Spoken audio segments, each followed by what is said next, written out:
La frase atreverse a arriesgarse pertenece al discurso de Theodore Roosevelt, La ciudadanía en una república, también conocido como El hombre en el ruedo, que pronunció en la Universidad de la Sorbona de París, Francia, el 23 de abril de 1910. Este es el fragmento por el que se hizo famoso. No es el hombre crítico el que importa, ni el que se fija en los tropiezos del hombre fuerte, ni en qué ocasiones el autor de los hechos podía haberlo hecho mejor. El mérito es del hombre que está en el ruedo, con el rostro cubierto de polvo, sudor y sangre, del que lucha valientemente, del que yerra, del que fracasa una y otra vez, porque no hay intento sin error fallo, del que realmente se esfuerza por actuar, del que siente grandes entusiasmos, grandes devociones, del que se entrega a una causa digna, del que en el mejor de los casos acaba conociendo el triunfo inherente a un gran logro, y del que en el peor de los casos, si fracasa, al menos habrá fracasado tras haberse atrevido a arriesgarse con todas sus fuerzas. La primera vez que leí esta cita pensé, esto es vulnerabilidad. Todo lo que he aprendido durante más de una década de investigación sobre la vulnerabilidad me ha enseñado justamente esta misma lección. La vulnerabilidad no se basa en conocer la victoria o la derrota, sino en comprender la necesidad de ambas. Es implicarse, es estar totalmente dentro. La vulnerabilidad no es debilidad, y la incertidumbre, el riesgo y la exposición emocional a los que estamos sometidos a diario no son opcionales. Nuestra única opción es implicarnos. Nuestra voluntad es reconocer y conectar con nuestra vulnerabilidad, lo cual determina la fuerza de nuestro valor y la claridad de nuestro propósito. Nuestro miedo y nuestra desconexión determinan el grado en que nos protegemos de ser vulnerables. Cuando nos pasamos la vida esperando ser perfectos o inmunes antes de salir al ruedo, sacrificamos relaciones y oportunidades que quizás sean irrecuperables. Derrochamos nuestro valioso tiempo y tal vez le damos la espalda a nuestras aptitudes, a esas contribuciones únicas que solo nosotros podemos hacer. Ser perfectos e inmunes puede parecer muy atractivo, pero eso no existe en la experiencia humana. Hemos de salir al ruedo, sea del tipo que sea, una relación nueva, una reunión importante, nuestro proceso creativo o una conversación familiar delicada, con el valor y la voluntad de implicarnos. En vez de sentarnos en el banquillo y dedicarnos a juzgar y a dar consejos, hemos de atrevernos a dar la cara y a dejarnos ver. Esto es vulnerabilidad, esto es atreverse a arriesgarse. Exploraremos las respuestas a estas preguntas. ¿Qué hay detrás de nuestro miedo a ser vulnerables? ¿Cómo nos estamos protegiendo de la vulnerabilidad? ¿Qué precio estamos pagando cuando nos cerramos y nos desconectamos? ¿Cómo aceptamos y nos conectamos con nuestra vulnerabilidad para empezar a transformar nuestra forma de vivir, amar, educar y guiar? Odio la jodida vulnerabilidad, le digo mirándola fijamente a los ojos. Estoy segura de que como es terapeuta habrá visto casos peores. Además, cuanto antes sepa de qué va el tema, antes podremos acabar con toda esta historia de la terapia. No soporto la incertidumbre, no soporto no saber, no soporto exponerme a que me hieran o decepcionen. Es insoportable. La vulnerabilidad es complicada e insoportable. ¿Entiendes lo que quiero decir? Sí, sé qué es la vulnerabilidad, afirma Diana. Lo sé muy bien, es una emoción exquisita. Entonces levanta la mirada y esboza una especie de sonrisa, como si se estuviera imaginando algo realmente hermoso. Estoy segura de que debo de parecer desconcertada porque no puedo imaginarme lo que está visualizando. De pronto me preocupo por su cordura y por la mía. He dicho que es insoportable, no exquisita, recalco. Y para que conste te voy a decir que si en mi investigación no relacionara ser vulnerable con vivir genuinamente, no estaría aquí. Odio el sentimiento que me produce. ¿Cómo es ese sentimiento? Como si dejara de ser yo.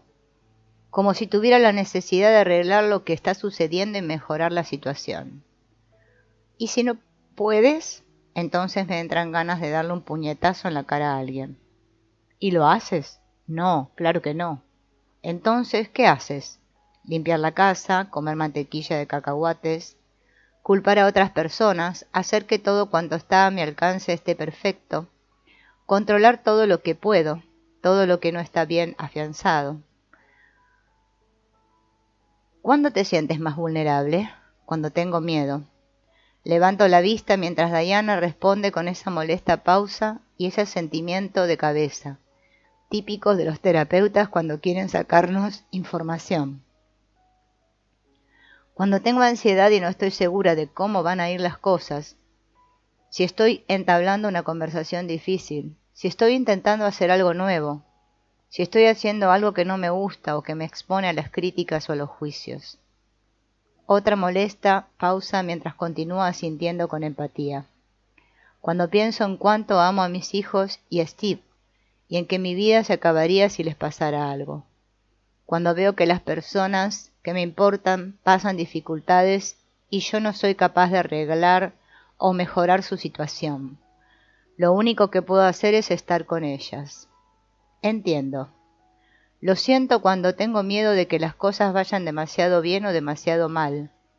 Realmente me gustaría que fuera una sensación exquisita, pero en estos momentos es sencillamente insoportable. ¿Puede la gente cambiar eso? Sí, creo que sí. ¿Puedes darme algunos deberes o algo que me ayude? ¿He de revisar los datos? Ni datos ni deberes. Aquí no hay tareas ni condecoraciones de estrellitas de oro. Pensar menos, sentir más. ¿Puedo experimentar la exquisitez sin que en ese proceso tenga que sentirme realmente vulnerable? No, vaya mierda, es increíble. Si no sabes nada de mí por alguno de mis otros libros, mi blog o los videos de internet en TED que se han convertido en un fenómeno viral, voy a ponerte al día. Sí, por el contrario, ya estás un poco harto de mis menciones de una terapeuta. Sáltate lo que queda en este capítulo y ve directamente al apéndice donde hablo sobre mi proceso de investigación. Me he pasado la vida intentando engañar y dejar atrás la vulnerabilidad. Pertenezco a la quinta generación de una familia tejana cuyo lema es bloquea y carga. Así que sinceramente y genéticamente, de ahí me viene mi aversión a la incertidumbre y a la exposición emocional. Cuando cursaba la enseñanza media, que es la etapa en que la mayoría de los jóvenes nos debatimos contra la vulnerabilidad, empecé a desarrollar y a perfilar mis habilidades para evitar la vulnerabilidad. Con el tiempo lo fui probando todo, desde ser una buena chica, con mi rutina de hazlo perfecto por favor, hasta ser poeta fumadora de cigarrillos de clavo de olor, activista furiosa, trepa empresarial y fiestera descontrolada. A simple vista estas facetas pueden parecer etapas razonables, cuando no predecibles, del desarrollo, pero para mí fueron más que eso. Todas mis etapas fueron diferentes armaduras para evitar involucrarme demasiado o ser demasiado vulnerable. Cada estrategia se construía sobre la misma premisa. Mantén a todos a una distancia de seguridad y ten siempre un plan de huida. Junto con mi miedo a la vulnerabilidad también heredé un gran corazón y una gran empatía. Así que cuando estaba cerca de los 30 abandoné mi puesto de directiva. Me puse a trabajar de camarera sirviendo mesas y retomé mis estudios de trabajadora social. Nunca olvidaré la respuesta de mi jefa cuando fui a verla para comunicarle mi renuncia. Déjame que lo adivine. ¿Te vas para prepararte como trabajadora social o para ser presentadora de videos musicales? Como mucha gente que se siente atraída hacia esta profesión, me gustaba la idea de arreglar a las personas y los sistemas. Sin embargo, tras conseguir mi título de grado y cuando estaba terminando mi posgrado, me di cuenta de que el trabajo social no trataba sobre arreglar nada. Trataba y trata de contextualizar y de soportar. El trabajo social es soportar la incomodidad de la ambigüedad y la incertidumbre, y mantener abierto un espacio de empatía para que las personas puedan hallar su propio camino. En una palabra, caótico. Mientras me esforzaba por averiguar cómo podría conseguir que funcionara mi carrera como trabajadora social, hubo una frase de uno de mis profesores de investigación que me impactó. Si no puedes medirlo, no existe. Nos explicó que, a diferencia de nuestras otras clases del programa, la investigación se basaba en la predicción y en el control. No daba crédito a mis oídos. Me estaba diciendo que en lugar de aguantar y resistir podía dedicar mi vida profesional a predecir y controlar. Había encontrado mi vocación. La conclusión más importante que saqué de mi grado, posgrado y doctorado en trabajo social fue que la conexión es la razón por la que estamos aquí. Hemos sido diseñados para estar en contacto con otras personas, es lo que da propósito y sentido a nuestra vida, y sufrimos cuando carecemos de ese contacto. Me propuse crear una línea de investigación que explicara la anatomía de la conexión. Al principio, estudiar la conexión era una idea simple, pero sin darme cuenta fui absorbida por los participantes de mi investigación, quienes al preguntarles por sus relaciones y experiencias de conexión más importantes, me hablaron de fracasos amorosos, traiciones y vergüenza, del miedo a no merecer estar verdaderamente conectados.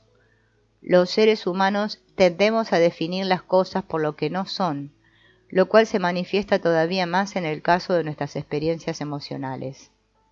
De modo que, sin pretenderlo, me puse a investigar la vergüenza y la empatía, y dediqué 6 años a desarrollar una teoría que explicara qué es la vergüenza, cómo actúa y cómo cultivamos nuestra resiliencia ante la creencia de que no somos suficientes, que no merecemos ser amados o estar integrados. Más adelante me di cuenta, además de comprender la vergüenza, que tenía que entender la otra cara de la moneda. ¿Qué tienen en común las personas con mejor resiliencia a la vergüenza? Las que se consideran dignas, yo las llamo genuinas. Tenía la gran esperanza de que la respuesta a esa pregunta fuera: son investigadoras de la vergüenza. Para ser genuino has de saber mucho sobre la vergüenza. Pero estaba equivocada. Comprender la vergüenza solo es una de las variables que contribuye a la genuinidad, una forma de implicarse en el mundo con dignidad. En los dones de la imperfección, definí 10 directrices para vivir de una forma genuina que señalan lo que cultivan y descartan las personas genuinas. 1. Cultivar la autenticidad, descartar lo que piensen los demás. 2. Cultivar la autocompasión, descartar el perfeccionismo. 3. Cultivar un espíritu resiliente, descartar la indiferencia y la impotencia. 4. Cultivar la gratitud y la dicha, descartar la escasez y el miedo a la oscuridad. 5. Cultivar la intuición y confiar en la fe, descartar la necesidad de certeza. 6. Cultivar la creatividad, descartar la comparación. 7. Cultivar la diversión y el descanso, descartar el agotamiento como símbolo de estatus social y la productividad como medio para valorar el mérito propio. 8. Cultivar la calma y la quietud, descartar la ansiedad como estilo de vida. 9. Cultivar un trabajo que tenga sentido, descartar las dudas sobre uno mismo y el se supone que. 10. Cultivar la risa, el canto y la danza, descartar el ser una persona formal y controlarse siempre. Cuando analicé los datos me di cuenta de que en cuanto a vivir genuinamente yo sacaba un 2 sobre 10. Esto fue demoledor para mí. Sucedió pocas semanas antes de mi 41 cumpleaños y vislumbré cómo iba a ser mi edad madura. Pues resulta que tratar intelectualmente estos temas no es lo mismo que vivir y amar con todo tu corazón. En los dones de la imperfección describí con detalle lo que significaba ser genuino y la crisis del despertar espiritual que siguió a este descubrimiento.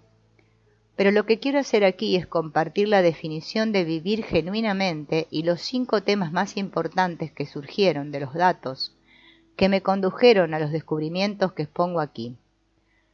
Esto nos dará una idea de lo que vendrá a continuación. Vivir genuinamente supone implicarnos en nuestra vida con dignidad, significa cultivar el coraje, la compasión y la conexión para que al levantarnos por la mañana pensemos: no importa todo lo que voy a hacer hoy, ni lo que quedará por hacer, soy suficiente.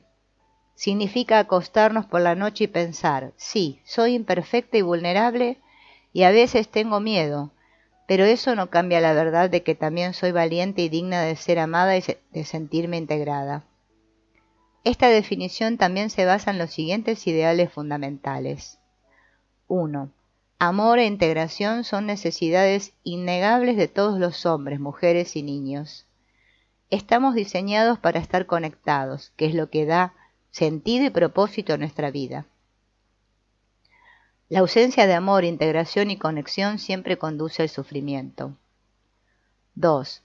Si dividiéramos aproximadamente a los hombres y a las mujeres en dos grupos, los que se sienten muy amados e integrados y los que luchan por conseguirlo, solo encontraríamos un factor que los separa: los que se sienten dignos de ser amados, que aman y se sienten integrados, simplemente creen que merecen amor e integración. Su vida no es mejor ni más, ni mucho más fácil. No tienen menos luchas contra las adicciones o la depresión, ni han superado menos traumas, bancarrotas o divorcios. Pero en el transcurso de todas esas luchas han desarrollado prácticas que les permiten aferrarse a la creencia de que merecen ser amados, sentirse integrados e incluso ser felices. 3. Estar convencidos de que somos dignos de que algo no sucede porque sí, se cultiva cuando comprendemos que las directrices son opciones y prácticas diarias. 4. La principal preocupación de las personas genuinas es vivir de acuerdo con el valor, la compasión y la conexión. 5. Los genuinos consideran la vulnerabilidad como el catalizador para el valor, la compasión y la conexión. De hecho, la voluntad de ser vulnerable se erigió como el único valor verdaderamente claro que compartían todas las personas a quienes considerábamos genuinas. Todo lo atribuyen a su capacidad para ser vulnerables.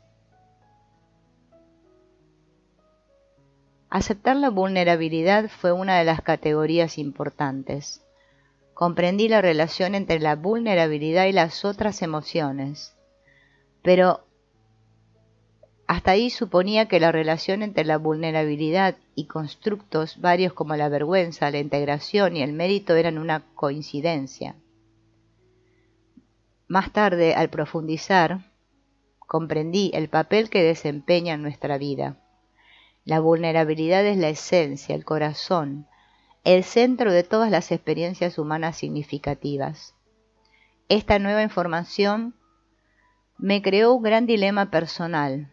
Por una parte, ¿cómo puedes hablar de la importancia de la vulnerabilidad con sinceridad y de un modo significativo sin ser vulnerable? Por otra parte, ¿cómo puedes ser vulnerable sin sacrificar tu legitimidad como investigadora? Si he de ser sincera, creo que para investigadores y académicos la accesibilidad emocional es un desencadenante de la vergüenza. En una fase muy temprana de nuestra formación aprendemos que guardar una buena distancia y la inaccesibilidad contribuyen al prestigio, y que si eres demasiado sociable tus credenciales pueden quedar en entredicho. Si bien, en la mayor parte de los contextos, que te llamen pedante es un insulto, en la Torre de Marfil nos han enseñado a llevar la etiqueta de pedante como si fuera una armadura. ¿Cómo podía arriesgarme a ser realmente vulnerable y a contar historias sobre mi propio viaje caótico a través de esta investigación sin parecer un bicho raro? ¿Qué le pasa a mi armadura profesional? Mi momento de atreverme a arriesgarme, como instó a hacer una vez Theodore Roosevelt a los ciudadanos, llegó en junio de 2010 cuando me invitaron a hablar en TED Houston. Este es uno de los muchos eventos diseñados al estilo de TED, que se organizan de manera independiente. Ellos reúnen a los pensadores y realizadores más fascinantes del mundo y los invitan a que den una charla sobre su vida, en 18 minutos o menos. Los comisarios de TED Houston no se parecían a ningún organizador de eventos que he conocido. Invitar a una investigadora de la vergüenza y la vulnerabilidad provoca que la mayoría de los organizadores se pongan un poco nerviosos y que muchos de ellos intenten manipular en cierta medida el contenido de la charla. Cuando les pregunté de qué querían que hablara, me respondieron: nos encanta tu trabajo, habla de lo que te emociona, hazlo a tu manera. Estamos muy agradecidos de poder compartir este día contigo. No estoy segura de cómo tomaron la decisión de dejarme hacerlo a mi manera, porque antes de esa charla ni siquiera era consciente de ese a mi manera. Me entusiasmó la libertad de esa invitación, pero también tenía reparos. Me encontré de nuevo a horcajadas sobre ceder al malestar o refugiarme en mis viejos amigos, la predicción y el control. Entonces decidí lanzarme al ruedo. Realmente no tenía ni idea de dónde me estaba metiendo. Mi decisión de atreverme a arriesgarme no surgió de mi confianza en mí misma, sino de mi fe en mi investigación. Sé que soy una buena investigadora y que las conclusiones que había sacado de los datos eran válidas y fiables. La vulnerabilidad me llevaría a donde yo quería, o quizá donde necesitaba. También me convencí de que al fin y al cabo no era para tanto. A la mañana siguiente de la charla me levanté con una de las peores resacas de vulnerabilidad de toda mi vida. ¿Conoces ese sentimiento de que al despertar todo te parece bien hasta que te inunda el recuerdo de haber hecho el ridículo y deseas esconderte debajo de las sábanas? ¿Qué he hecho? 500 personas piensan oficialmente que estoy loca, y es una verdadera mierda. Me olvidé de decir 2 cosas importantes. ¿Tenía realmente una diapositiva con la palabra crisis escrita para enfatizar la historia que jamás debía haber contado? He de marcharme de la ciudad. Pero no había dónde ir. 6 meses después de dar la charla, recibí un correo electrónico de TED Houston felicitándome por mi conferencia, la cual iba a aparecer en el sitio web oficial. Sabía que eso era estupendo, un gran honor, pero estaba aterrada. En primer lugar, todavía me estaba haciendo la idea de que solo 500 personas pudieran estar pensando que estaba loca. En segundo lugar, en una cultura llena de críticos y cínicos, siempre me había sentido más segura con mi carrera en el anonimato. Pensándolo bien, ahora no estoy segura de cómo habría respondido a ese correo, de haber sabido que tener un video sobre la vulnerabilidad y la importancia de dejarnos ver se convertiría en un fenómeno viral que lograría que me sintiera tan incómoda e irónicamente tan vulnerable y expuesta. Actualmente esa charla es una de las más vistas en TED.com, contando con más de 5 millones de reproducciones y traducida a 38 idiomas. Nunca la he mirado. Me alegro de haberla dado, pero todavía me siento incómoda. Tal como yo lo veo, 2010 fue el año de la charla en TED Houston y 2011 el año de pasear la charla, tal como suena. Crucé el país para dar mi conferencia a grupos tan variados. La experiencia de compartir mi investigación me ha conducido a escribir este libro. Tras valorar con mi editor la posibilidad de escribir un libro sobre negocios o sobre la educación de los hijos, más un texto para profesores, me di cuenta de que solo era necesario un libro, porque donde quiera que fuera, o a quien quiera que me dirigiese, los temas principales eran los mismos: miedo, desconexión y anhelo de tener más coraje. Mis charlas empresariales casi siempre se centran en la dirección o la creatividad y la innovación. Los problemas más importantes de los que me hablan las personas de todas las clases sociales, desde los altos ejecutivos hasta las personas normales y corrientes, proceden de la desconexión, de la falta de comunicación, del miedo a no poder seguir en la brecha debido a los rápidos cambios y a la necesidad de tener un objetivo claro. Si queremos volver a encender la llama de la innovación y la pasión, hemos de rehumanizar el trabajo. Cuando la vergüenza se convierte en un estilo de dirección, muere la implicación. Cuando el fracaso no es una opción, olvidémonos del aprendizaje, de la creatividad y de la innovación. En cuanto a la educación de los hijos se refiere, la práctica de clasificar a los padres como buenos o malos es corrosiva y endémica. Convierte la crianza en un campo de minas de vergüenza. Las verdaderas preguntas que se deberían plantear a los padres son: ¿estás implicado? ¿Estás prestando atención? Si es así, prepárate a cometer muchos errores y a tomar malas decisiones. Los momentos en que cometemos un error educacional se convierten en valiosos dones, pues nuestros hijos observan que ha ido muy mal y cómo podemos hacerlo mejor la próxima vez. No se trata de ser perfectos ni de educar a niños felices. La perfección no existe, y he visto que lo que hace felices a los hijos no siempre los ayuda a ser unos adultos valientes y comprometidos. Lo mismo sucede con los centros educativos. Con los años he aprendido que una cartógrafa segura de sí misma y de paso firme no necesariamente se traduce en una viajera rápida. Tropiezo y caigo, y siempre tengo que cambiar de dirección. Y aunque intento seguir el mapa que he dibujado, en muchas ocasiones la frustración y la duda se apoderan de mí. Arrugo ese mapa y lo tiro al cubo de la basura. El viaje desde lo exquisito a lo insoportable no es fácil, pero para mí cada paso ha valido la pena. Todos compartimos algo, que es la verdad que constituye la esencia de este libro. Lo que sabemos es importante, pero lo que somos lo es mucho más. El hecho de valorar más el ser que el saber implica dar la cara y dejarse ver. Implica que nos atrevemos a arriesgarnos, a ser vulnerables. El primer paso en este viaje es entender dónde nos encontramos, a qué nos enfrentamos y a dónde hemos de ir. Creo que la mejor forma de hacerlo es examinando nuestra omnipresente cultura del nunca es suficiente. ¿Estamos rodeados de narcisistas? ¿Nos hemos convertido en una cultura de personas absortas en sí mismas y engreídas, a las que solo les interesa el poder, el éxito, la belleza y ser excepcionales? ¿Nos creemos con tantos derechos que realmente estamos convencidos de que somos superiores, aunque en realidad no estemos contribuyendo o consiguiendo nada de valor? ¿Es cierto que nos falta la empatía necesaria para ser personas compasivas y estar conectadas? Probablemente estarás haciendo una pequeña mueca y pensando: sí, justamente ese es el problema. No el mío, por supuesto, pero en general parece cierto. Nos gusta tener una explicación, sobre todo para que nos ayude a sentirnos mejor con nosotros mismos y que traslade la culpa a esas personas.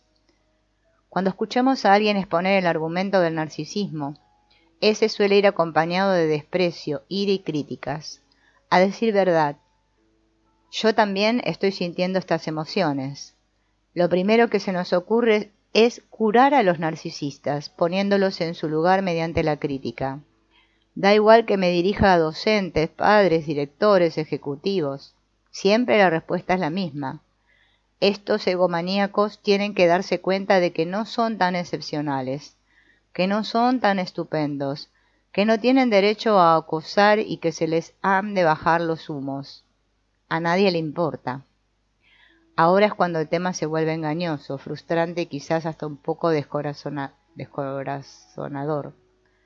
El tema del narcisismo ha impregnado la conciencia social de tal modo que la mayoría de las personas lo asocian correctamente con un patrón de conductas que incluyen el engreimiento, la insidiosa necesidad de ser admirados y la falta de empatía.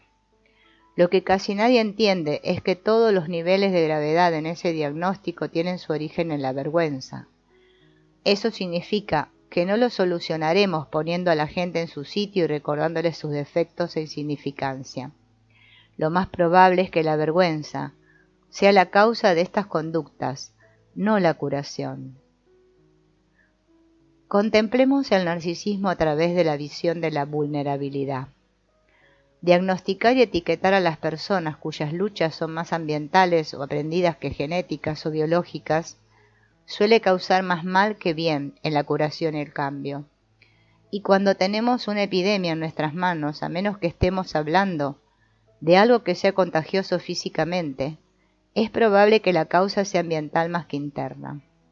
Achacar el problema a cómo son las personas en lugar de a las decisiones que toman da lugar a que todos nosotros tengamos la excusa perfecta. Lo siento, yo soy así. Creo firmemente que las personas somos responsables de nuestras conductas. Por lo tanto, aquí no estoy hablando de culpar al sistema.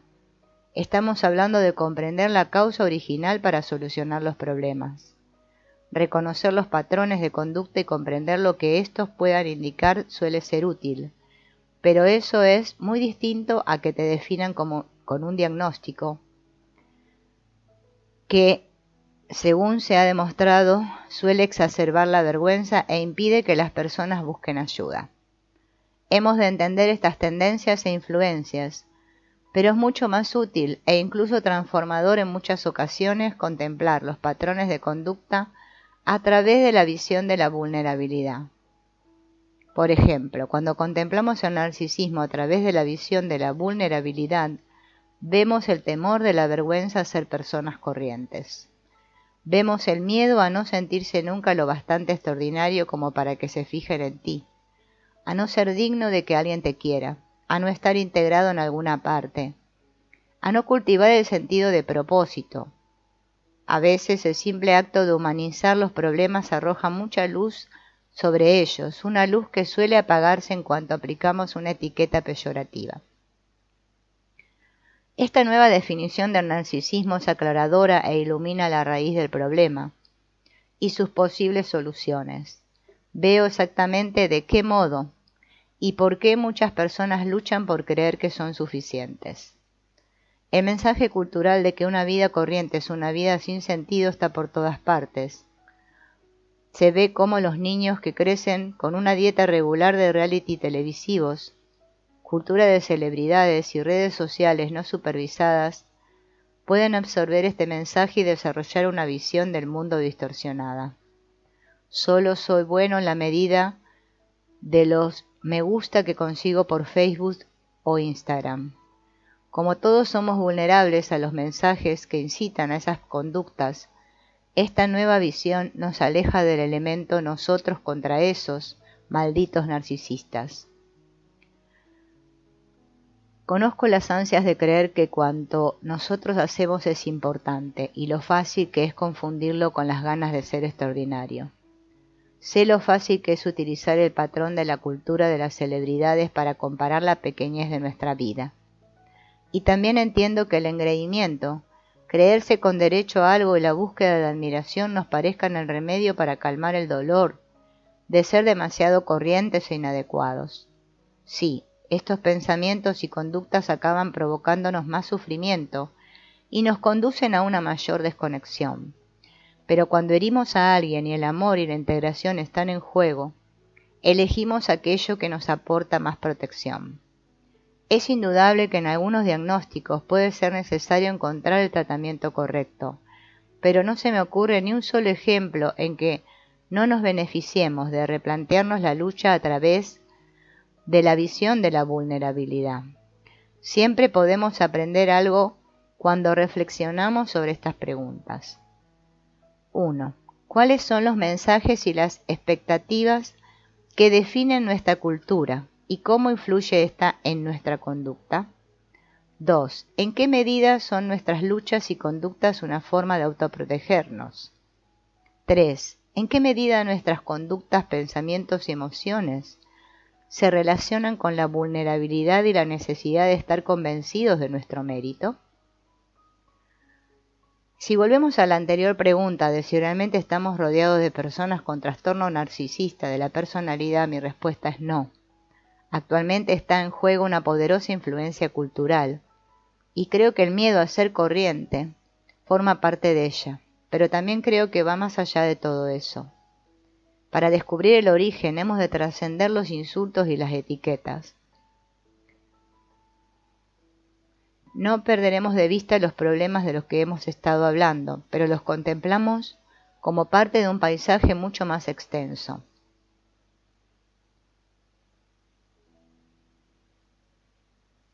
Uno de los aspectos más importantes es saber encontrar el lenguaje que represente los datos con exactitud y que tenga sentido para los participantes. Me sienta fatal cuando las personas me miran como si entendieran lo que digo o responden a mis términos y definiciones con un «ah» o «parece interesante». Debido a los temas que estudio, sé que tratan de cosas que las personas prefieren no ver. Cubrirse rápidamente la cara con las manos o responder con un «uf, calla» o «sal de mi cabeza». Esto último es lo que suelen responder cuando oyen o leen la frase «nunca suficiente». En cuestión de segundos rellenan el espacio con sus propios adjetivos. Nunca suficientemente bueno, nunca suficientemente perfecto, nunca suficientemente delgado, nunca suficientemente poderoso, nunca suficientemente exitoso, nunca suficientemente inteligente, nunca suficientemente seguro, nunca suficientemente a salvo, nunca suficientemente extraordinario. Obtenemos escasez porque la vivimos. Lynn Twist, en su libro The Soul of Money, se refiere a la escasez como la gran mentira y dice: para mí, para muchas personas, el primer pensamiento del día es no he dormido suficiente. El siguiente es no tengo suficiente tiempo. Verdadero o falso, ese pensamiento de no es suficiente se produce automáticamente antes de que se nos ocurra cuestionarlo o examinarlo. Nos pasamos la mayor parte de las horas y los días oyendo, explicando, quejándonos o preocupándonos por aquello de lo que no tenemos suficiente. Antes incluso de que nos sentemos en la cama, ya nos sentimos inadecuados, que vamos retrasados, perdidos o que nos falta algo. Y cuando nos acostamos por la noche, nuestras mentes están recitando una letanía de todo aquello que no conseguimos o no hemos hecho ese día. Nos vamos a la cama con la carga de esos pensamientos y nos despertamos en esta ensoñación de carencia. Esta condición interna de escasez, esta actitud mental de escasez, es la causa de nuestros celos, avaricia, prejuicios y discusiones con la vida. La escasez es el problema del nunca es suficiente. La palabra escasez, scarce en inglés, viene de la palabra del antiguo francés normando scarce, que significa en cantidad restringida. La escasez medra en una sociedad donde todo el mundo es superconsciente de la carencia. Nos parece que todo está restringido, que escasea, desde la seguridad y el amor hasta el dinero y los recursos. Dedicamos una cantidad de tiempo desproporcionada a calcular cuánto tenemos, queremos, no tenemos y todo cuanto tienen, necesitan y quieren los demás. La consecuencia es que esta evaluación y comparación constantes sean tan contraproducentes. Es que normalmente comparamos vida, matrimonio, familia y comunidad con visiones mediatizadas de la perfección, que son inalcanzables. O comparamos nuestra realidad con nuestra versión ficticia de lo estupenda que es la de los demás. La nostalgia también es una peligrosa forma de comparación. Recuerda cuántas veces nos comparamos a nosotros mismos o nuestra vida con un recuerdo que la nostalgia ha remodelado por completo y que nunca existió realmente. ¿Recuerdas cuándo? Esos eran días de...